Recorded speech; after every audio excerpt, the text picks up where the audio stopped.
దేవునికి మహిమ ఘనత ప్రభావములు కలుగునగాక. ప్రియమైనటువంటి హోలీవే మేల్కొల్పు ప్రార్థన వీక్షకులందరికీ కూడా మన రక్షకుడును మన ప్రభువును అయినటువంటి యేసుక్రీస్తు వారి యొక్క శ్రేష్టమైన నామములో శుభములు తెలియచేస్తూ ఉన్నాం. ఆశీర్వాదములు ప్రకటన చేయుచున్నాం. మీరందరూ కూడా దేవుని యొక్క కృపను బట్టి వర్ధిల్లుచు ఉన్నారని, యెహోవా యందు భక్తిని బట్టి ఆయన నామమునకు మీరు లోబడడాన్ని బట్టి దేవుడు చక్కటి దీర్ఘాయువును దినముల పరిమాణమును మీకు అనుగ్రహిస్తూ ఉండగా మీరు పొందుకుని దీవెనకరంగా మరి ఉన్నారని నమ్ముచున్నాను. నేటి కాలములో మన యొక్క దినములను, మన యొక్క ఆయుష్ను మనము కాపాడుకునుట మనకి తెలియనటువంటి స్థితిలో ఉంటున్నాం. దేవుడు చక్కటి దినములను మనకి ఇస్తున్నాడు, చక్కటి ఆయుష్ను మనకి ఇస్తున్నాడు. అయితే దాన్ని దీర్ఘాయువుగా మలుచుకునుట మనకి చేత కావట్లేదు. ఈ విషయమే సొలొమోను చక్కటి మాట చెప్తూ ఉన్నాడు. సామెతల గ్రంథం 10వ అధ్యాయం.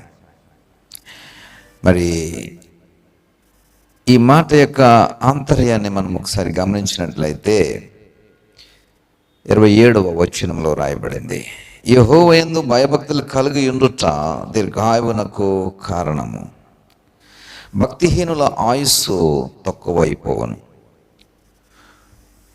యెహోవా యందు భయభక్తులు కలిగి ఉండుట దేనికి కారణం అంటే దీర్ఘాయువునకు కారణం.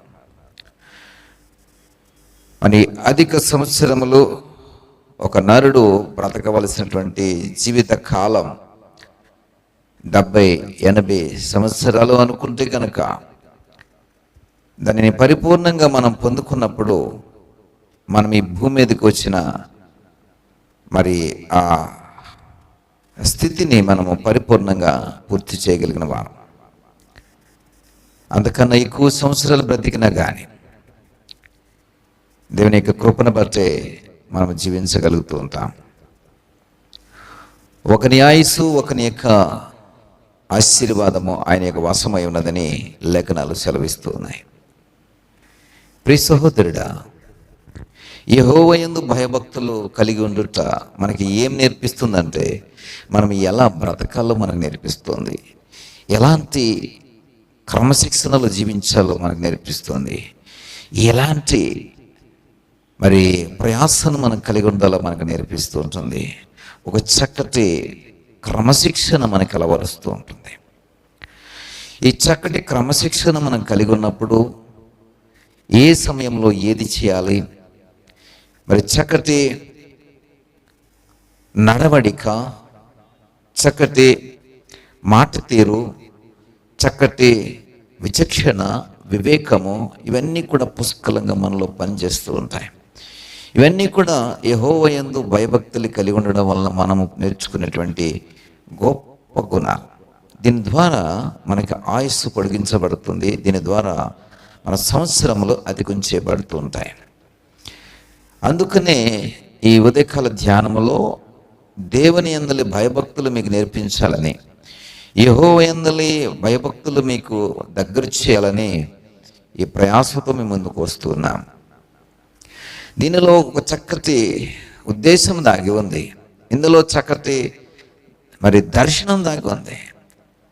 మీరు ఒకవేళ అనుకోవచ్చు, ఈ సేవకులకు ఏదో ఒక మెసేజ్ షూట్ చేసి యూట్యూబ్లో రిలీజ్ చేస్తూ ఉంటారు, వీరికి పెద్దగా పని ఏం లేదని అనుకోవచ్చేమో, లేదా ఏదో పెడుతూ ఉంటారులేని ఒక నిర్లక్ష్యంగా తీసుకొచ్చేమో, లేదా అలక్ష్యంగా తీసుకొచ్చేమో, క్యాజువల్గా తీసుకొచ్చేమో. కానీ ప్రియ సహోదరుడు, దీన్ని క్యాజువల్గా తీసుకోవడానికి మరి ప్రయత్నం చేయమాక. ఎందుకంటే దీని వెనకాల గొప్ప ఉద్దేశం దాగి ఉంది. ఏమిటి ఉద్దేశం అంటే యెహోవా యందు భయభక్తులు మీకు నేర్పించాలని, ఉదయముననే ఆయన దగ్గర మిమ్మల్ని మరి ప్రార్థించేవారుగా ఉంచాలని, ఆయన వాక్యమునకు ఉదయముననే మిమ్మల్ని చేరువ చేయాలని, ఈ వాక్యమును బట్టి మిమ్మల్ని బలపరచాలని, యెహోవా యందలి భయము, యెహోవా యందలి భక్తి మీకు ప్రతిరోజు తర్ఫీదు ఒక శిక్షణగా అందించాలనే ఉద్దేశంతో ఈ పరిచర్య ప్రతి ఉదయం చేస్తున్నాను. దీని యొక్క దర్శనము మిమ్మల్ని దీర్ఘాయుసుతోనూ ఆశీర్వచనములతోనూ దీవెనలతోనూ నింపాలని, మీ కుటుంబాలను కట్టాలని, కుటుంబాల్లో ఓ చక్కటి భక్తి కలిగినటువంటి నియమ నిబంధన మీకు నేర్పించాలనే ఉద్దేశమే తప్ప మరొకటి కానే కాదు. కాబట్టి ప్రియ సహోదరుడా, సహోదరి, దినములు చాలా చెడ్డగా ఉన్నాయి, రోజులు చాలా భయంకరంగా ఉన్నాయి. ఎప్పుడు ఏమి సంభవిస్తుందో తెలియనటువంటి ఒక అంధకారంలో మనం బ్రతుకుతున్నాం. అన్నీ క్షేమముగా ఉన్నాయి, అన్నీ బాగున్నాయి అనుకునే లోపే ఏదైనానో జరగడానికి అవకాశం ఉంది. అయితే నీ యొక్క దేవుని యొక్క కంచె నీ చుట్టూ ఉండాలి. నీ దేవుని యొక్క దూతలు నీ చుట్టూ కావలి కాయాలి. నీ దేవుని ప్రాకారములు నీ చుట్టూ కోట వలె ఉండాలి. నీ దేవుడు నీకు ఆశ్రయం ఉండాలి. నీ దేవుడు నీకు కోటగా ఉండాలి. నీ దేవుడు నీకు రక్షణ దుర్గమై ఉండాలి. నీ దేవుడు నిన్ను జ్ఞానయుక్తంగా నడిపించాలి. నీ దేవుడు నిన్ను వివేచనించి నడిపించాలి. నీ దేవుడు నిన్ను మలహుగా ఉంచి వివేచనతో నింపాలి. అలాగా దేవుని యొక్క సన్నిధిని నీకు దగ్గరగా ఉంచడం వలన నీ యొక్క డైలీ లైఫ్, అనుదిన జీవితం ప్రకాశమానంగా మార్చబడమే కాదు, అది సంరక్షింపబడమే కాదు, అది దీవెనకరంగా ఆశీర్వాదకరంగా మార్చబడుతుంది. అందుకనే ఈ ఉదయకాలం మా ప్రయాసనం, దయచేసి మరొక వాక్యమును వినండి, మరలా వినండి. మీకు అవసరమైన ముఖ్య లేదా ప్రాముఖ్యమైనటువంటి ఆ సందేశమును హృదయంలో బదులుపరుచుకోండి. మీ అయిన వారికి, స్నేహితులకు షేర్ చేస్తూ ఉండండి. ఇది 10 నిమిషాల లోపే ఈ మెసేజ్ మీ కొరకు మేము అందిస్తూ ఉన్నాం. కాబట్టి మరొక షేర్ చేయండి, బాధ్యతగా దీన్ని షేర్ చేయండి. తద్వారా అనేక మందికి వాక్యం చేరువవుతూ ఉంటుంది. మీరు ఈ విధంగా సువార్తలో పాలివారు అవుతూ ఉంటారు. సువార్తలో పాలిభాగస్తులు అవ్వడం అంటే దేవుడు నీకు అది ఇస్తున్నటువంటి ధన్యతగా భావించు. కాబట్టి ప్రియ సహోదరుడా, సహోదరి, నీకు అన్ని విషయాలకు సమయం ఉంటుంది, కానీ దేవుని యొక్క వాక్యం వినడానికి నీకు సమయం లేకుంటే కనుక ఇది చాలా బాధాకరమైన విషయమని ఒకసారి గ్రహించు.